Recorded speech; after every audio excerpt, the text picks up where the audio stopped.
A long wait for justice, the disappearance of Trudy Appleby.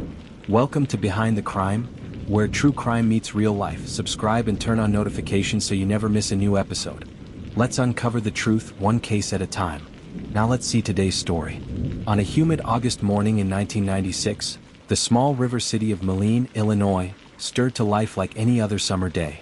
Children played in backyards, the cicadas hummed, and families prepared for the last weeks before school resumed.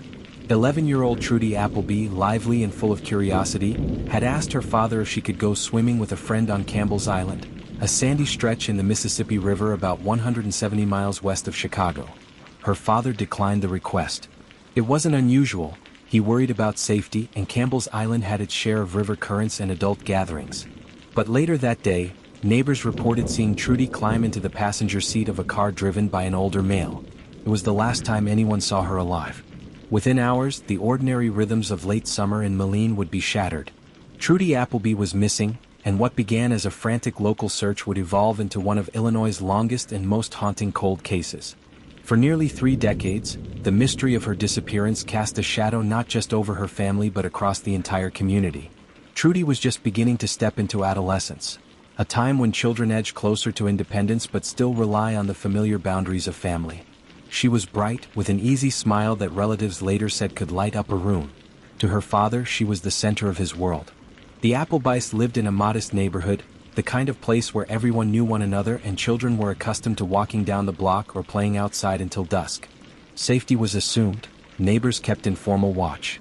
In the mid-1990s, the Quad Cities region prided itself on being the type of community where something as unthinkable as an abduction felt remote, something that happened elsewhere.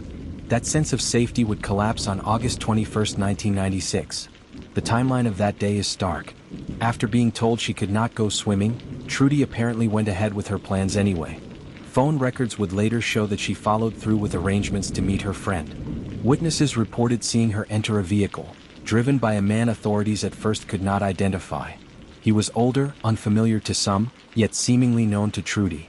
That detail haunted investigators for years. The possibility that she trusted the man enough to get into his car without fear. As night fell and Trudy did not return home, panic set in. Her father contacted police. What started as a missing persons report quickly escalated into a desperate search. Law enforcement canvassed neighborhoods, distributed flyers, and combed through the surrounding areas. Volunteers joined in, scouring parks, riverbanks, and backroads. But despite the community's best efforts, there was no sign of Trudy. From the beginning, investigators treated the disappearance with urgency. Child abductions carry the grim reality that the first 48 hours are often the most crucial. Yet leads were scarce. The description of the unidentified man and his vehicle was too vague to narrow down suspects. As weeks turned into months and months into years, the case went cold. Still, the memory of the 11-year-old girl lingered. Officers who had first responded never forgot the case, even as new assignments piled on. For the Appleby family, every anniversary was a reminder of absence. Police publicly insisted they had persons of interest, though not enough evidence to bring charges. Over time, names circulated, individuals known to the community, some with criminal records, others with connections to the family. One of those men was Jamison Fisher. Fisher was not an immediate target in 1996. At the time, he was in his early 20s, loosely associated with a circle of acquaintances in the Quad Cities. Investigators eventually tied him to another suspect, one who died in 2014 without ever being charged. Years later, new details emerged. By 2020, Moline Police Chief Darren Galt publicly identified Fisher as a person of interest. That announcement signaled a shift. Detectives were now willing to narrow their focus, suggesting they had evidence connecting him to Trudy's disappearance. The case was still complicated by the passage of time. Witnesses' memories had faded, leads had gone stale, and many of the original investigators had long since retired. Yet persistence became the hallmark of the investigation. For Trudy's family, the years were marked by grief and unanswered questions. Every birthday and holiday became an occasion of remembrance rather than celebration. Each year, community members gathered to keep her memory alive. The Moline Police Department, too, carried the weight. Officers spoke of being haunted by the case, describing how it lingered in their thoughts long after they clocked out. For many, bringing closure to the Appleby family became a professional and personal mission. Nearly 3 decades after Trudy's disappearance, momentum shifted. A grand jury in Henry County, Illinois, convened in August 2025. After reviewing evidence and testimony, they handed down an indictment against Jamison Fisher, now 50 years old. On August 14, 2025, authorities announced Fisher's indictment on 3 counts of first-degree murder and 1 count of concealment of a homicidal death. Police said the evidence would have supported a kidnapping charge as well, but the statute of limitations barred prosecutors from pursuing that count. Investigators believe Trudy was strangled to death. Yet despite years of searching, her remains have never been recovered.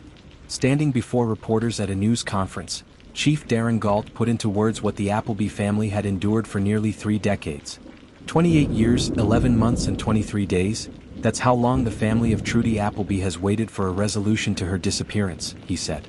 That is the time it has taken to stand before you and say what we long had hoped to say: we have made an arrest in the murder of Trudy Appleby. The statement was not one of triumph. Galt stressed that this was not a moment of celebration but of accountability. Today is not about celebration, he said. It's about accountability, and most importantly, it's about Trudy Appleby. Fisher, already in custody in Iowa on unrelated charges, was served an arrest warrant. He will remain there pending further court proceedings.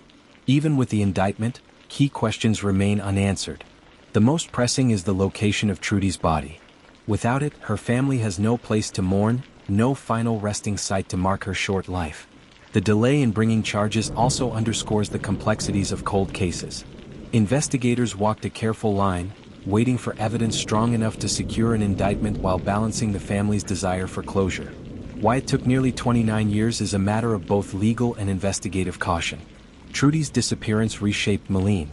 Parents became more vigilant, children more sheltered. The case became a cautionary tale, told for years in local schools and living rooms.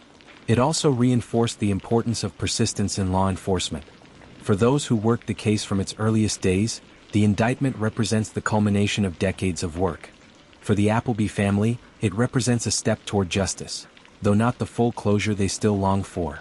Cold cases often sit in boxes on evidence room shelves, collecting dust until renewed attention breathes life into them again. The Appleby case demonstrates both the heartbreak of delay and the power of perseverance. For investigators, it is a reminder that time does not erase the possibility of justice. For families of missing children, it offers proof that cases are not forgotten, even after decades. And for the people of Moline, it closes one chapter of a story that began on an ordinary August day in 1996, when an 11-year-old girl vanished into the uncertainty of a stranger's car. Nearly 29 years later, the case stands as a testament to endurance, of a family, of a community, and of a justice system determined, however belatedly, to speak for the silenced. Please don't forget to like and subscribe to this channel. See you in our next story.